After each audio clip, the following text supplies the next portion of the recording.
In 2015, the Boston Red Sox signed Pablo Sandoval to a lucrative 5-year, $95 million contract. But for the Red Sox, it has been nothing but a nightmare. Verizon's latest offer was a 7.5% salary increase and no layoff for 3 years. The team goes into the offseason highly optimistic as they have 8 total draft picks and the money to make a big splash in free agency. Cranston Western takes on Bedford, New Hampshire tomorrow for the New England Little League title and a trip to the World Series. Best regular season quarterback of all time. I mean, he's first in wins, first in touchdown passes with 539 yards. He's got over 71,000 yards passing. He's first in that category too. The Colonels will send out sophomore all-conference pitcher Dave Griffin Thursday, May 5th against Western New England. With a high-caliber recruiting class on the way in, the Colonels hope to return to the playoffs. For Curry Hockey, the Teddy Bear Toss is turning into a yearly tradition, all thanks to junior right winger Jake Heisinger. It's just an event where, fans come to the game, bring bears, and after our first goal, they throw them on the ice, and it's just a good way for us to kind of connect with the student body and the community, and do something good for the kids in Christmas when they're in the hospital.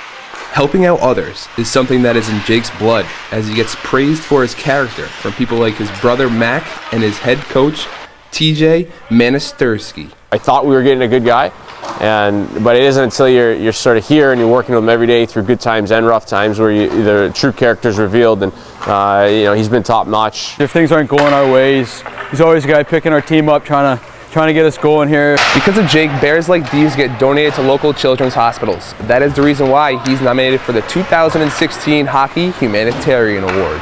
It's just my name really that's being nominated. I couldn't do it without Brett St. Clair, Tyler Van Cleef, Justin Nice, and Ryan Fitzgerald. It's a group thing, and obviously the guys on the team obviously helped out a lot too. Even with the acknowledgement of his teammates' effort to make it all happen, Jake still hopes to be recognized at the Frozen Four in Tampa Bay, where the winner is awarded. For CC8, I'm Chris Smith. Here on Boylston Street lies a Verizon wireless store where workers have been striking for almost a month. This store is just one of the many that are on strike nationwide.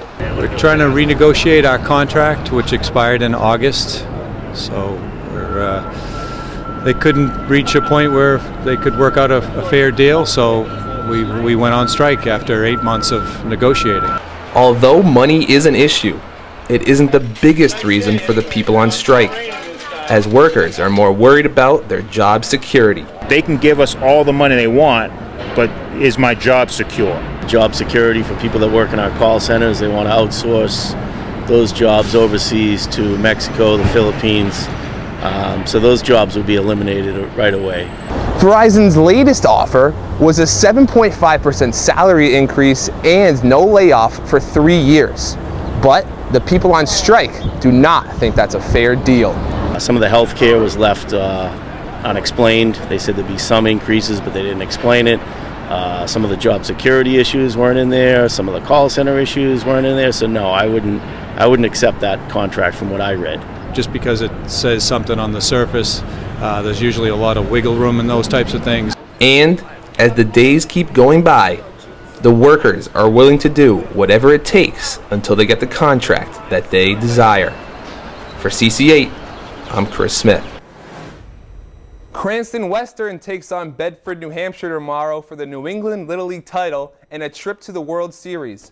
Bedford is 2-0 and has outscored its opponents 27-6 so far this week. Cranston Western will try to accomplish what Rhode Island did last year when Cumberland American beat an undefeated Fairfield, Connecticut team for a trip to Williamsport. Here's today's highlights. Nick Mason on the mound, but before that, he helps himself out at the plate. Top of the first, his signal to left scores David Marchetti, 1-0 Cranston. Next batter, Dylan Demers. He singles through the left side. Cam Adamek scores, and just like that, it's 2-0. Next batter, Jason Padalano drops a single into center field. That scores Mason, 3-0 Rhodey.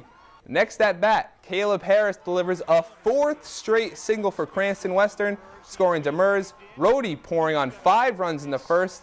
Mason would take care of the rest on the mound, going 5 2/3 innings, 7 strikeouts, and no runs allowed, as Rhode Island advances to the title game for the 3rd straight year, 7-1 the final. And after the game, former Cumberland American head coach David Belisle got to chat with Cranston manager Gary Bucci. I'm so impressed by you that you would be back in the finals, and you're really in a good position. You played a lot of ball. Your team's playing well. What are you feeling right now? I feel like we're a tough out. I mean, New Hampshire's a very good baseball team. But you know what? We're here. We're in the dance, like I was telling them earlier, and we've got our lefty ready to go. So keep our fingers crossed and roll. The Warwick North softball Little Leaguers are playing their 2nd World Series game right now. Tonight, the girls are facing Latin America. At last check, Warwick is ahead 7-2 in the 3rd inning. All the final score tonight at 11. After learning that their manager, John Farrell, had lymphoma last night, the Red Sox responded in a big way, scoring a season-high 15 runs. Following the win, acting manager Tori Luvalo spoke about how it was an emotional roller coaster of a day for the team. Our leader, our friend, our manager shared some pretty devastating news with us today. So, you know, we hit just about every emotion you possibly can. That was capped off by a lot of excitement in the dugout. Today, the Sox remained on fire against one of the best pitchers in the game, Felix Hernandez. 2nd inning, Jackie Bradley Jr. takes King Felix deep and gone. 2-run shot makes it 3-0 Boston. But JBJ wasn't done just yet. In the 6th, he doubles off the monster. Alejandro De Aza scores, and that made it 13-2 Sox. 7th inning, more Bradley. He was in the 9th spot in the lineup today, batting like the cleanup hitter. This double to center scores 2 more. Sox lead at 17-2. In the 8th, how about another long ball? Bradley's cool with that. He sends this shot into Boston's bullpen. Bradley with 5 extra base hits. Youngest player ever to do that in Major League Baseball history, as the Sox steamroll through Seattle today with a new season high in runs, 22-10 the final.